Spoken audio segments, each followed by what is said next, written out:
Get your hands off that rope! Step back, right now!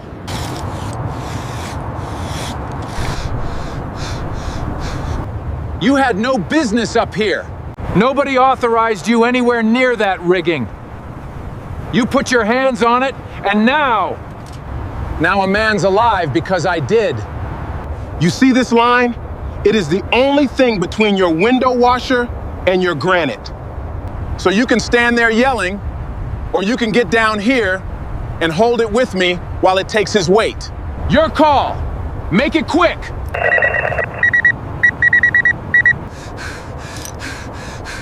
Walt! Stay with me! You hear that siren? That one's yours! Don't you dare check out before it turns the corner! 90 seconds earlier, none of them had known his name. 90 seconds earlier, it was just a cold, bright Tuesday in October, and Isaiah Reeve was on the 4th floor setback of the Kestrel Tower with a pressure washer in his hands, blasting a rust streak off the granite where a downspout had wept all summer. He liked the setback. It was a wide concrete shelf where the tower stepped back on itself, cluttered with condenser units and drains, 30 feet above the plaza and out of everybody's way. Nobody bothered a man in coveralls up there. He had his dust mask pushed up on his forehead and his safety line clipped and dressed neater than the job called for, because that was a habit he had never been able to put down. And Buck Foley, his crew lead, was always ragging him about it. Tie off like you're getting paid by the knot, Reeve. High above him, around the 20th floor, 2 window washers were riding a swing stage down the glass. Isaiah heard them before he thought about them. The squeak of squeegees, the low back and forth of 2 men who'd worked together a long time. He didn't look up. You don't look up at people doing their job. You mind your own line. Then the sound came that he had spent 6 years teaching himself not to listen for. It was a flat, dry crack, high and to the right, the sound a thing makes when steel that should hold decides all at once that it won't. Isaiah's head came up before he told it to. The swing stage above him had gone from level to nearly vertical in the space of a breath. One corner still riding its cable, the other corner dropped free, the whole aluminum platform hanging off the glass like a door swung open on one hinge. One washer had both hands on his lifeline and was pasted to the building, screaming a name. The other man was already off the deck. Walt Merrow came down the face of the Kestrel Tower with his bucket, and his squeegee falling ahead of him, and his lifeline paying out wrong. And Isaiah had a coil of rope in his hand before the thought finished arriving. It was just the tagline off his own rig, 40 feet of it, and he threw the bite of it around the fat steel stanchion beside the condenser and took a rap, and then another, and he was moving to the edge, reading the fall the way another man reads a sentence. The arc of it, the pendulum of it, the one place on that ledge where a falling body might touch instead of pass. "Reeve!" Buck was on the far side of the setback, both arms up. "Reeve, get back! That whole ledge could come! Let the fire boys have it!" It was not a stupid thing to yell. It was the thing you were supposed to yell. Isaiah heard it and filed it and did not stop because Buck was reading the ledge and Isaiah was reading the load, and the load said the stanchion would hold 2 men if the rope did, and the rope was rated and the rope was his. Walt hit the edge of the setback feet first, and folding, and that was the whole of the luck in it, that the man clipped the lip instead of clearing it, and in the quarter second the friction of him was there to be caught. Isaiah caught it. He took the shock of a grown man's fall through the wrap on the stanchion, and through his own shoulders and down into his boots, and it burned the rope through 6 inches of his grip, and tore skin off the old scar on the back of his right hand, and it held. Walt jerked to a stop half over the edge and slid, and Isaiah dropped his weight against the line and pinned him there, and then it was just the 2 of them, and a rope and 30 feet of nothing. "Walt!" Isaiah had read the name off the man's coveralls in the half-second he had to read anything. "Walt Merrow. Look at me. Not down. At me. How many fingers am I holding up?" Walt's mouth worked. "The 3. Good. That's real good. You've got a bad leg and you're going to have a worse morning, but you are not going to fall. You understand me? Not today. I've got you tied to a building that isn't going anywhere." He didn't believe the last part all the way. He had one eye on the swing stage, still swinging above them, still shedding bolts. But Walt didn't need the truth. Walt needed a voice with no daylight in it. "Tell me about your leg. Can you feel your foot?" It's God, it's... Feel it or not? Yes or no?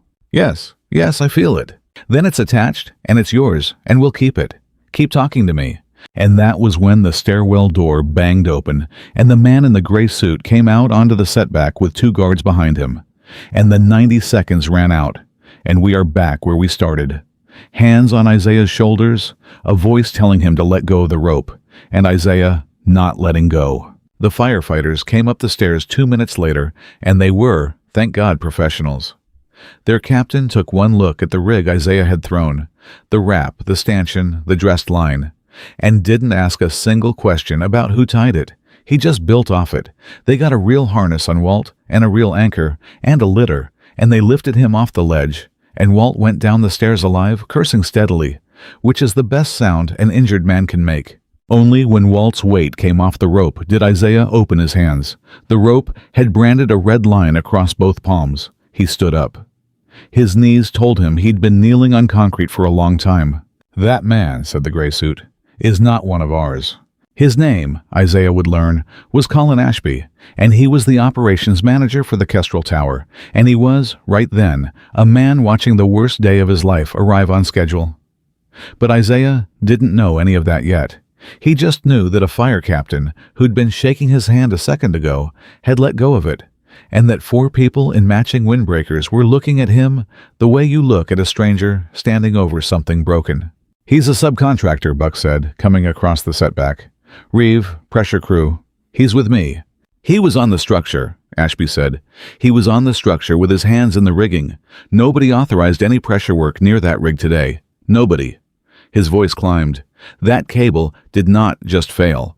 That cable was, look at it. Look at the end of it. A guard had coiled the fallen cable end and was holding it. And even from 10 feet, Isaiah could see how it had let go. A bright, ragged, silvery bloom of parted wire. The kind of face a cable shows when it has been dying slowly on the inside and finally lets the last strands take the whole load at once. He knew that face. Anybody who'd spent time on rigging knew that face. Ashby, apparently, had decided it was the face of a knife. "I want him held," Ashby said to the guards. "I want the police, and I want him held. That's tampering. That's... A man doesn't just happen to be standing exactly where a rig fails." Isaiah looked at the man for a long moment. He was aware of the branding across his palms, and the wet warmth on the back of his hand, and the fact that Walt Merrow was, at that second, being carried alive through the lobby.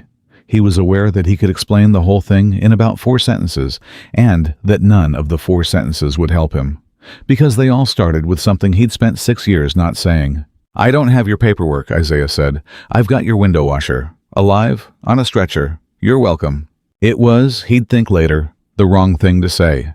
Not because it wasn't true, because true had never once been the same thing as safe. They didn't arrest him. There wasn't anything to arrest him for. Not yet, not that first afternoon.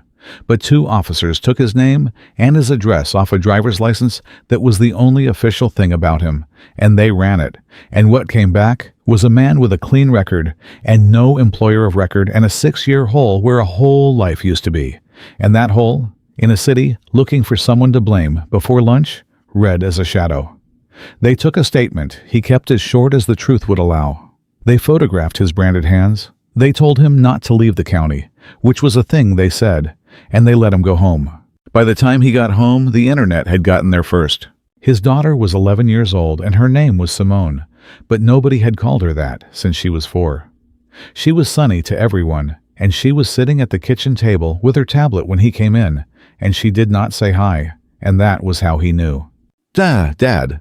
She turned the tablet around. There was a photo on it, grainy, shot from the plaza on somebody's phone. A man in coveralls on a ledge, bent over a rope, his face turned half away. Underneath it, a headline had already found the ugliest possible word and put a question mark on it to stay legal. Tower owners. Was rigging failure sabotage? And below that, smaller, the sentence that would follow Isaiah around for 2 weeks. A subcontractor with no ties to the building was found at the scene. "That's you," Sonny said. "Isn't it? That's your coveralls." He sat down across from her. His hands were wrapped in gauze from the clinic, and she looked at them, and her face did a complicated thing. "A man was falling," he said. "I caught him. He's alive. That's the whole story." That's not what it says. I know. They're saying you broke it, on purpose. She was not crying. Sunny didn't cry easy. She got very still and very precise instead. Which was worse? Marcus's brother in my class showed everybody. He said your dad's the... He said a word. I know what word. Is it true? And there it was. The question. Sitting on the kitchen table between the ketchup and the tablet. The same question that had been asked in one form or another in every hard hour of his life. He looked at his daughter and thought about all the things he could say and picked the only one that was completely true. No, he said, I have never in my life made a line let go. Not once. Do you believe me? She studied him. She had his mother's eyes and Camille's way of looking at you like she was checking your work. Yeah, she said finally, but nobody else does. No, he agreed, nobody else does. He made her dinner because that was the job in front of him. And the job in front of you is the only one you can do. He watched her eat, and he watched the way she watched him, and he understood that something had shifted in the house, that his daughter had started looking at him the way you look at a locked room you just found a key to. She watched him tie off the trash bag with a knot she'd never noticed before, a quick figure-8 loop his hands made without his brain, and she watched him thumb the latch of the back door twice before he trusted it, tap-tap, a little flick of the thumb, and she watched him do the same double check on her bike lock when they went to bring it in from the rain. Click. Then a hard tug. Then another tug. Why do you always do everything twice? She asked him in the dark of the garage. Do what twice? Check stuff. The lock. The door. You always pull it twice? He was quiet for a second. Because once isn't checking, he said. Once is hoping. You check a thing twice, then you can trust it. Test it twice. Trust it once. That's not a real saying. It is where I come from. Where do you come from? He kissed the top of her head, instead of answering, which was its own kind of answer. And she filed it, the way kids file the questions their parents step around, in the drawer where the important ones go. He went to see Walt Merrow on Wednesday, which he could not have told you the reason for, except that a man you've held on a rope becomes a man you have to know the ending of. The hospital let him up because Walt's wife met him in the lobby and cried on his jacket and walked him past the desk like he was family. Walt was propped up in a bed with his leg in a cage of pins and rods, gray in the face, and when he saw Isaiah in the doorway, he made a sound that wasn't quite a word. There he is, Walt said. The man himself. Come here. Come here so I can see you. I couldn't see you the whole time. I just had a voice. He grabbed Isaiah's bandaged hand in both of his and held it too hard. You kept talking to me, you know that? Whole time. Asking me about my leg, making me count. I thought that was so I'd know how bad it was. It wasn't, was it? No, Isaiah said. It was so you'd stay. It was so I'd stay. Walt's eyes filled and spilled, and he didn't wipe them. 30 years on those stages. 30 years. I always figured if it ever happened, it'd just happen. And that'd be it. And there wouldn't be anybody. And there was somebody. He shook his head. They're saying on the TV that you did it.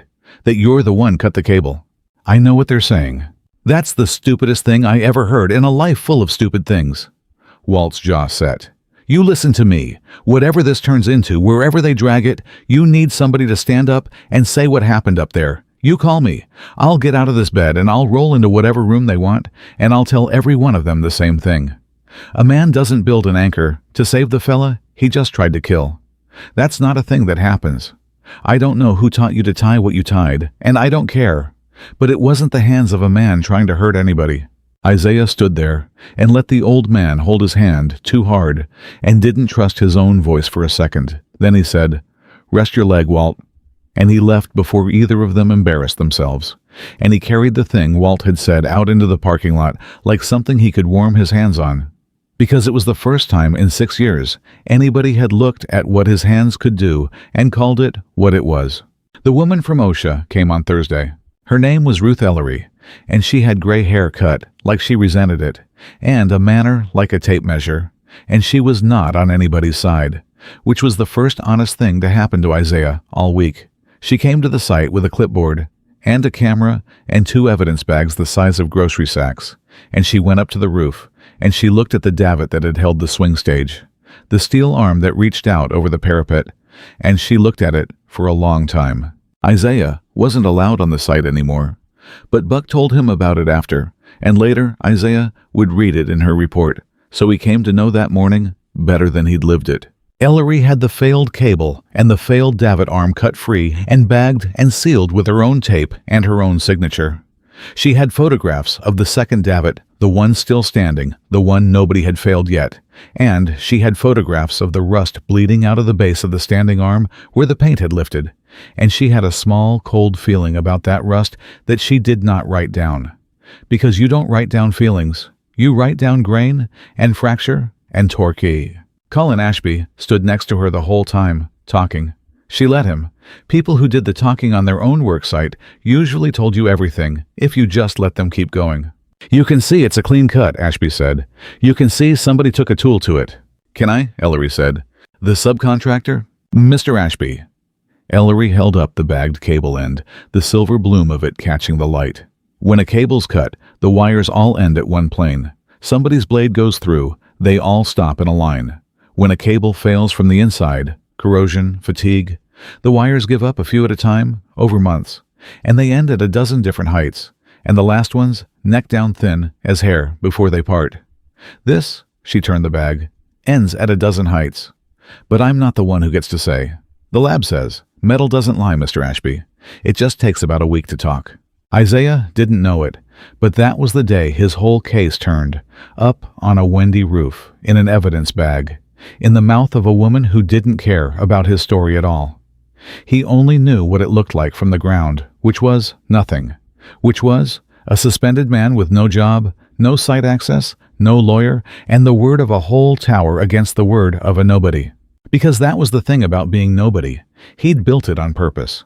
6 years of taking cash jobs and quiet jobs, of not being on anybody's roster, of never once telling a soul on any crew what his hands used to do for a living. 6 years of being invisible, and now the invisibility was the case against him. A man with no past looks like a man hiding one. And he was, just not the one they thought. What none of them knew, what Colin Ashby was praying no lab would find, was that he had been holding a rope of his own for 11 months, and his had already started to fray. He spent that week in his office with the door shut and the blinds down, doing the things a guilty man does with his hands. He drank coffee gone cold and didn't taste it. He straightened the framed photo on his desk over and over. A black and white one, his father in a bosun's chair in 1974, grinning into the wind off a downtown high-rise. His father had been a union rigger who came home smelling of steel and made his son recite the inspection intervals at the dinner table like grace before a meal. Colin Ashby had grown up on the gospel of tested metal. He knew, better than any stranger in coveralls, exactly what a deferred inspection was a gamble against. That was the part he could not say out loud. Not that he'd been careless, that he'd known. 11 months back, the annual certification had come due. $40,000. The swing stages down a week, and the Renlo principals had made it clear, in the soft way powerful men make things clear, that the building couldn't carry the cost, and neither could he. So he'd signed the deferral at 9 at night. He'd had the certificate backdated to read current. And every morning since, he'd walked past the standing davit and told himself it looked fine, the way his father's rigging always looked fine, right up until the year it didn't. Twice that week, he opened a blank email addressed to Ruth Ellery and typed the first honest sentence of his life. I deferred the inspection. And twice, he deleted it, letter by letter, and went back to being a man pointing at a stranger. His hand shook doing it. He noticed and pretended not to. He wasn't a villain in a movie. He was something smaller and worse.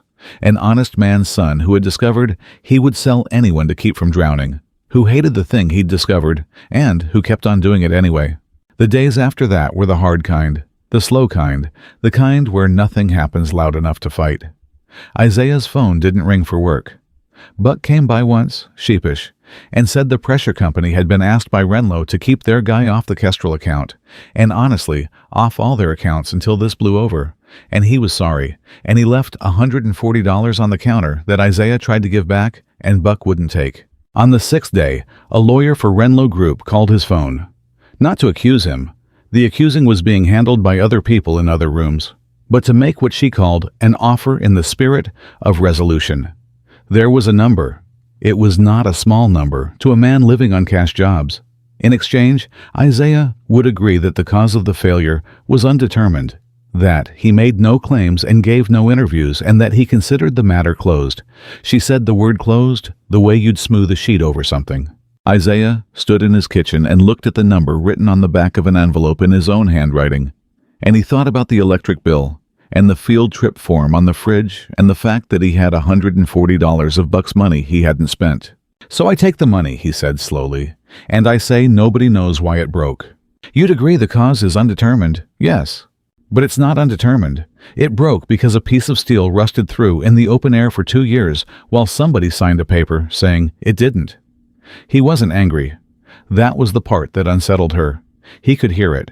He was just laying it out, load by load, the way he saw everything.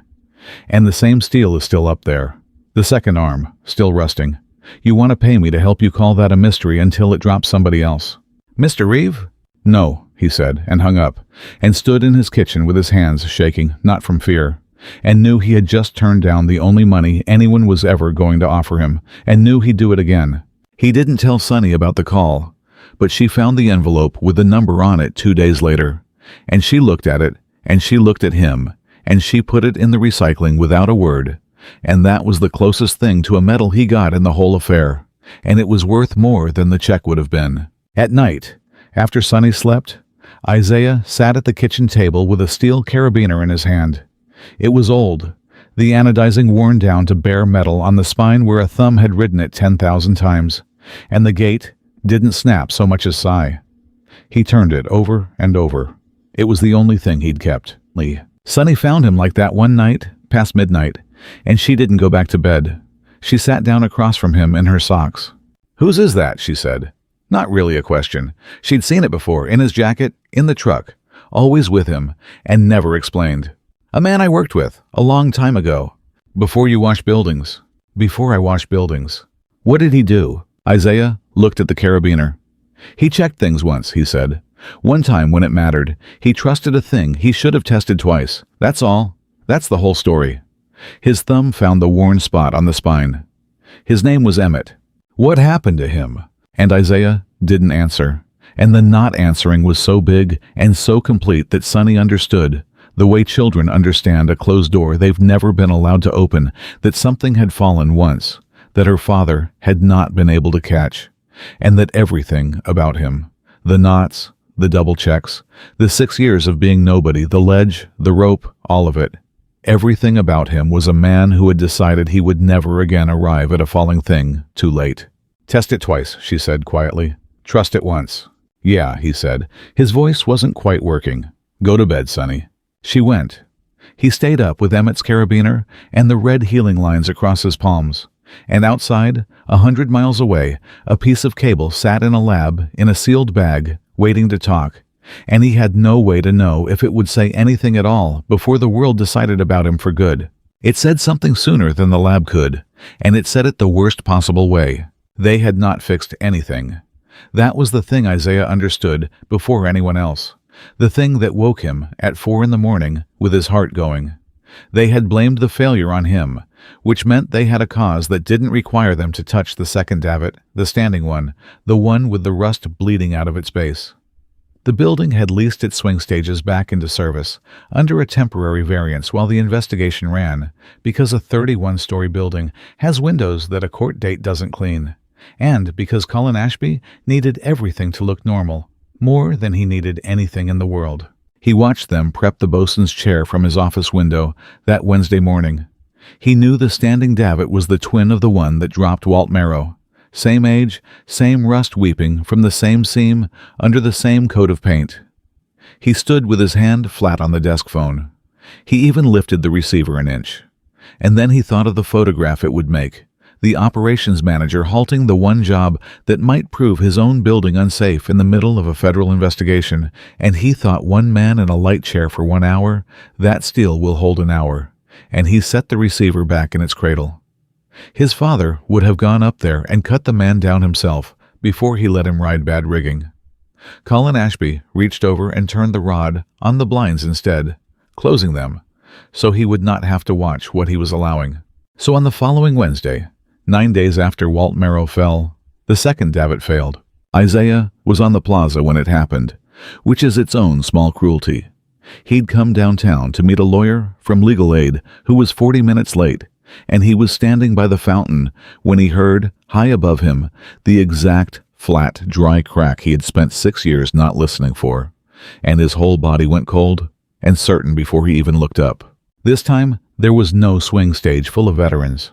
This time, there was a single young man in a shirt with the building's logo on it, a facilities engineer named Wyatt Pearson, 26 years old, who had been set up in a bosun's chair to photograph the standing davit for the investigation because it was cheaper than sending a rigger, and who was now hanging off the side of the Kestrel Tower at the 9th floor on a rig that had just lost its main support, spinning slowly, both hands locked on a chair that was held by a system he did not understand. Wyatt Pearson, as it happened, was one of the people who'd told the police that the subcontractor seemed off. He'd meant it. He'd been scared and he'd wanted it to be a person's fault and not a building's, because he worked in the building. And now, the building had him. Isaiah moved before he thought, the way he always did, straight for the doors. And this time, a wall of people got in his way. 2 police officers who'd been managing the plaza, a Renlo security guard who recognized him and put a hand flat on his chest. "You're not going anywhere near this building," the guard said, and he wasn't wrong to say it. And Isaiah could have put him on the ground and didn't, because there were 2 cops there, and because a man with a Sabotage headline over his head does not get to lay hands on a guard and stay free enough to help anyone. "Then you listen to me," Isaiah said, "because that kid has about 4 minutes before that chair does what the last one did, and nobody up there knows how to stop it. And I do." "Sir?" "I do." He pulled the radio off the guard's shoulder before anyone could stop him and keyed it. "Whoever's on this channel with eyes on the man in the chair, answer me." An officer had a hand twisting his arm up behind his back now, the metal of a cuff cold against his wrist. "Sir, you are done. Drop the radio." "You put both of them on. I won't fight you." Isaiah didn't struggle. He let them take one arm, then the other, and he bent his head to keep the radio at his mouth while they ratcheted the cuffs closed behind him. "Cuff me, arrest me, I'll run it in irons. But that kid has got about 4 minutes, and I am the only man on this plaza who has done this before. Give me the 4 minutes. Then I'm yours. No trouble, I swear it." Something in how he said it. No threat anywhere in it. Just the flat certainty of a man reading a load made the officer look up at the spinning chair and hesitate, and hold the radio to Isaiah's mouth for him instead of taking it away. A voice came back, tight. Rooftop. A maintenance tech named Ortega up on the roof, staring down over the parapet at a coworker he couldn't reach. "Who is this?" "Doesn't matter who I am. It matters what I know. Is there a fixed anchor point up there? Structural steel? Something that was there before that davit? Not the davit. The davit's dead. Something bolted to the building." A pause. "There's the old antenna mast base. It's got pedais. It's rated, I think. It's got a plate. That's your anchor. Listen to me now, all of you, and do exactly what I say, in the order I say it, and nothing else." And Isaiah Reeves stood on the plaza with a borrowed radio and a ring of police around him, and he ran a high-angle rescue with his own hands tied behind his back. The way a man conducts an orchestra, he is not allowed to touch. He told Ortega where to find the rescue rope in the roof cache that OSHA had made them stage after the first accident. He told him to build not one anchor, but 2, independent, to 2 different pedais. Because you never trust one. You never in your life trust one. He talked him through a knot Ortega didn't know by having him tie it slow, and then untie it, and tie it again. Test it twice. While below them, Wyatt spun, and begged, and the crowd on the plaza held its breath as one animal. He had Ortega rig a second line down to Wyatt, and had Wyatt, sobbing, clip it to the D-ring on the chair he was sitting in, so that now the boy hung from 2 systems instead of 1. And only then, only when there was redundancy, did Isaiah let anybody breathe. He was aware, the whole time, of his own hands. They were doing nothing, cuffed behind his back, empty, useless. And they wanted so badly to be up there doing the work that they ached, the old scar pulling tight across the back of the right one. 6 years ago, his hands had been on a system when it mattered, and they had trusted it once, and it had not held. And a part of him had been standing on that other rooftop ever since, in the half-second before the drop, reaching for something already gone. He could not go up this building. But he had put a system together anyway, out of a stranger's hands and a length of rope and a voice. And this time, he was going to test it twice before he let it carry a soul, if it took all afternoon. "You've got him on 2 anchors now," Isaiah said into the radio. And for the first time, his voice had a floor under it. "Wyatt. Wyatt. That's your name, right? Wyatt, you're not on the chair anymore. You're on the building. 2 ways. I want you to reach up with your right hand, and I want you to grab the rope Ortega just sent you, and I want you to look at where it's tied. You see the anchor?" Yeah, I see it. "Ortega tested it twice. I made him. You watched him do it?" "I watched him." "Then you can trust it once. Now we're going to get you up to it, nice and slow, and the whole time you are going to be tied to that building 2 different ways, and neither one of them is going to let go. Because I don't do it that way. You understand me?"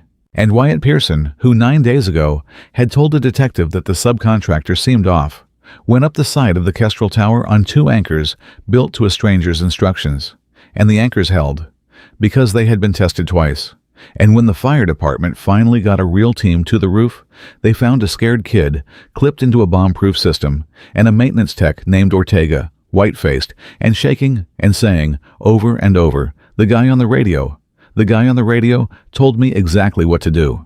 Down on the plaza, when Wyatt's feet came over the parapet and the crowd made the sound a crowd makes when a thing goes right, the officer took the radio from in front of Isaiah's mouth, and 2 of them walked him to a patrol car with his wrists already cuffed behind his back and his head down, because he had, in the eyes of the law, seized a security officer's equipment and refused a lawful order at the scene of an active emergency, because the paperwork on him still said sabotage.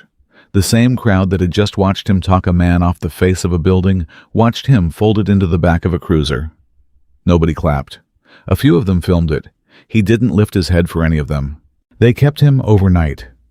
He sat in a holding cell with the rope burn still healing across his palms and thought about Sonny, waking to an empty house, and a neighbor asleep on the couch.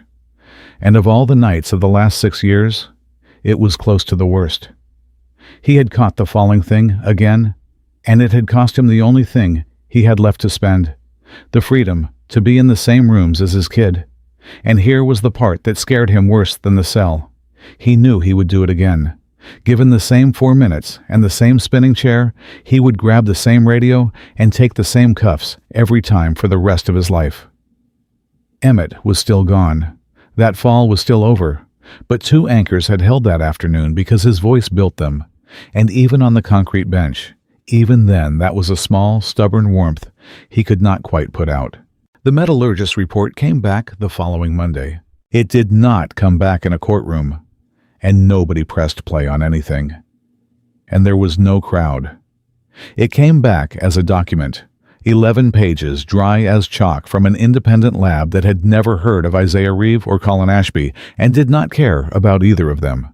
Ruth Ellery attached it to her own findings and filed it. And because a second person had nearly died, the findings went public fast. The cable that dropped Walt Merrow had not been cut. The fracture faces showed multiplane failure consistent with long-term crevice corrosion and cyclic fatigue. The wires had died a few at a time over a period the lab estimated at 18 to 24 months, and the final strands had necked down to failure under normal working load. No tool mark, no blade, no plane of cut anywhere on the specimen. The davit arm that held it had lost a third of its wall thickness to rust at the base, hidden under paint. And the standing davit, the second one, the one that took Wyatt, told the same story under the same microscope. And then, the part that Ashby had known was coming since the first afternoon, the part he'd been reading the news 40 times a day to outrun. Ellery's people had pulled the building's maintenance records, and the records had a hole in them shaped exactly like a crime. There was a work order for the annual independent rigging certification. There was a deferral attached to it. And there was a certificate of inspection that claimed the rigging had been examined and passed, dated 4 months after the deferral had taken it out of service, signed by a firm that, when OSHA called them, said they had never set foot on the Kestrel Tower in their lives. You cannot argue with a fracture face. You cannot cross-examine rust.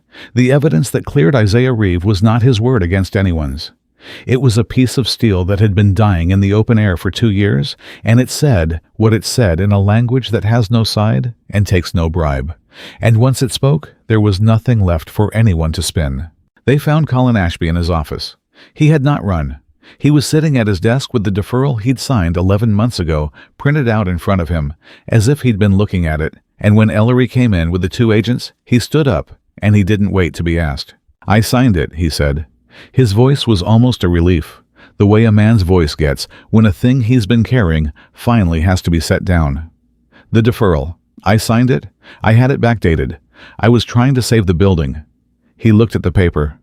"I kept telling myself the building was the thing I was saving. I forgot the building was full of people. I looked at a stranger holding a rope and He stopped. That man saved a life. 2 lives. And I called him a criminal because I couldn't stand to be the one. That's the whole of it. There isn't any more." It was not a good excuse, and he did not offer it as one. It was just the truth, arriving late, the way it always did. They charged him, falsifying safety records, reckless endangerment, and worse, and the Renlow principals who had leaned on him caught their own share when the leaning came out, because a signature at 9 at night does not happen in a building where the people upstairs want the windows washed and don't ask how. Ashby didn't fight any of it. He came to Isaiah's door before the arraignment, uninvited, on a gray Tuesday, in a coat too good for the block. Sonny was at school. Isaiah did not ask him in, so the 2 of them stood on the step in the cold. "I'm not here for forgiveness. I know how it looks, showing up." Up close, Ashby looked like a man who hadn't slept in a month, because he was. "My father rigged buildings, union, made me recite the inspection numbers at supper." A short, terrible laugh. "I held a man's whole life in my hand, and I signed it away for a refinance. And then I watched you out there with that rope, and I could not stand that you were the good one. So I made you the bad one. In front of the whole city. I needed you to hear it from me. I knew what you were the entire time. That's the worst of it. I always knew." Isaiah looked at him for a long moment. He thought about the cell, and Sonny's face behind the visiting glass, and the word printed under his photograph, and he waited to feel the thing he'd earned the right to feel. And it didn't come. "You've got a daughter," Isaiah said. "Yeah." "She know yet?" Ashby's face came apart a little, the way a wall does in the second, before it goes. "She's stopped taking my calls." "Then that's your rope now," Isaiah said, "and nobody down here is going to catch that one for you. You go home and you tell her the true thing, all of it, out loud, before she hears it from a stranger. That's the only anchor you've got left. Don't you dare defer it." He shut the door, gently, on a man he could not forgive and could not hate. He didn't feel like he'd won anything. He felt tired and, absurdly, uselessly, sorry. He had every right to feel nothing at all for Colin Ashby, and instead, he found himself hoping the man went home and told his girl the truth, because he knew too well what it cost to become someone your own child has to look at differently, and he'd have spared any kid that, even that one's. He stood in his own hallway a while with his hand resting on the latch, and then, without deciding to, the way he did everything, he checked that it was locked. Twice. The city, of course, wanted to make it a whole thing. There was a woman from the mayor's office, and a woman from the news, and a man from the window washers union, and there was talk of a citation, a ceremony, a plaque, a check. Isaiah said no to all of it, and he said it the same quiet way he'd said everything, and the people offering it found they couldn't get any purchase on him, because he wanted nothing they had. He wouldn't do the interview. He wouldn't stand for the photo. He let Walt's union give him a gift card for a hardware store because Walt asked him to, and because turning that one down would have hurt Walt's feelings. And that was the entire haul from the most public thing Isaiah Reeve had ever done. A gift card, and Walt Merrow's phone number, and a boy named Wyatt, who called him twice a month now and had signed up for a rope access course. The catharsis, when it came, did not come with a plaque. It came in the backyard. It was a Saturday, a couple weeks after, one of those gray afternoons that can't commit to rain, and Sonny had a science project. Build a structure that holds weight. And she'd built something out of dowels and string that was, Isaiah could see at a glance, going to fail on the first load, because she'd run all her tension through a single string. He came out with 2 mugs of cocoa and sat down next to her on the back step and looked at it. It's going to fall, she said, before he could. She'd learned that much from watching him. Isn't it? It's going to fall, he agreed. You want to know why? Or you want to figure it? Tell me. So he told her. He didn't make a speech. He just picked up her structure and showed her how everything she owned hung off one string, and how one string is a hope and two strings is a plan. And he pulled a length of her project twine and tied a small anchor into a dowel. A real one. A figure 8 on a bight. His hands doing it slow so she could see. And then he tied a second one to a second dowel, independent, and he ran her load through both. And when he finished, he did the thing he always did without knowing he did it. He flicked the knot twice with his thumb, tap tap, tested it, and then he sat back. And Sonny watched his thumb do it, and she went very still and very precise, and he saw her see it. He saw her put the thumb flick together with the door and the bike lock and the trash bag and the man on the ledge in the grainy photo, saw the whole locked room open at once behind her eyes. That's the thing you do, she said softly. On my shoelaces? Every morning, my whole life. You tie them and then you go? She flicked her thumb, tap tap. You've been doing it my whole life. Yeah, he said. Because of Emmett. Because of Emmett. He turned the mug in his hands. He gave me the last of what he had, once, so that I could keep going, and I have spent every day since trying to be worth it. And mostly, I do that by tying good knots and checking them twice and never, ever trusting one line to hold what two lines should. His throat did the thing. I checked once, back then.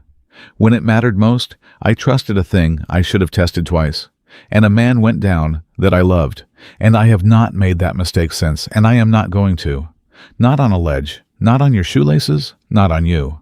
Sonny didn't say anything. She leaned into his side, her ear against his ribs, the way she hadn't since she was small, and they sat there on the back step, while her one-string structure lay in pieces, and her two-anchor structure held its weight in the wet gray light, and Isaiah put his arm around his daughter and let himself be, for one afternoon, a man who had caught the falling thing in time. By the start of spring, the Kestrel Tower had new rigging, real rigging, certified by a firm that had actually climbed it, and Walt Merrow was off his crutches and onto a cane he mostly carried for effect, and Wyatt Pearson had his rope access certification and a habit, people said, of building two anchors where one would do, and driving his coworkers a little crazy about it. And in a backyard, on the east side of the city, on the first warm Saturday of the year, Isaiah Reeve was teaching his daughter and 3 kids from down the block how to build an anchor on the old swing set, because Sonny had asked him to, because she'd decided her father knew something worth knowing, and she was not going to let him keep it in a drawer anymore. He tied the knot slow. He made each of them tie it and untie it and tie it again. And when a 9-year-old named Perry looked up and asked how you know when it's good enough to trust, Isaiah didn't answer. Sonny did. Test it twice, she said, flicking her thumb across the knot, tap tap, like she'd been born doing it. Trust it once. Isaiah turned his face toward the fence so the kids wouldn't see what it did, and a heartbeat later, when a truck backfired 2 streets over, his head snapped up hard and his whole body was already reading a fall that wasn't there, his right hand already opening for a rope that wasn't in it. He made himself lower the hand. He made himself breathe. He went back to the knot. That never left him. It was never going to. He had stopped, somewhere in that long autumn, waiting to become the kind of man the thing healed out of. Some part of him was going to stand on that rooftop for the rest of his life, in the half-second before the drop, listening for the crack, reaching for Emmett. That wasn't the deal he got. The deal he got was smaller and harder, and, on a good day, enough. He didn't have to be ruined by it. He got to be useful with it instead. And he got to hand the useful part to a girl with quick eyes who now checked her own knots twice without anyone telling her to, so that whatever he was always going to carry, she would carry a lighter version, or none at all. The people who keep you from falling are almost never the ones on the plaque. They're the quiet ones on the ledge whose names you never learn, the ones who tie off like they're paid by the knot, who flinch at a backfire, who check the lock twice because once is only hoping. There is one nearer to you than you would ever guess. The next time a pair of hands does a hard thing well and then steps back out of the light before you can thank them, don't let them slip off that easy. Ask them where they learned to tie a knot like that. You might be the first person in 6 years to want to know. Channel name: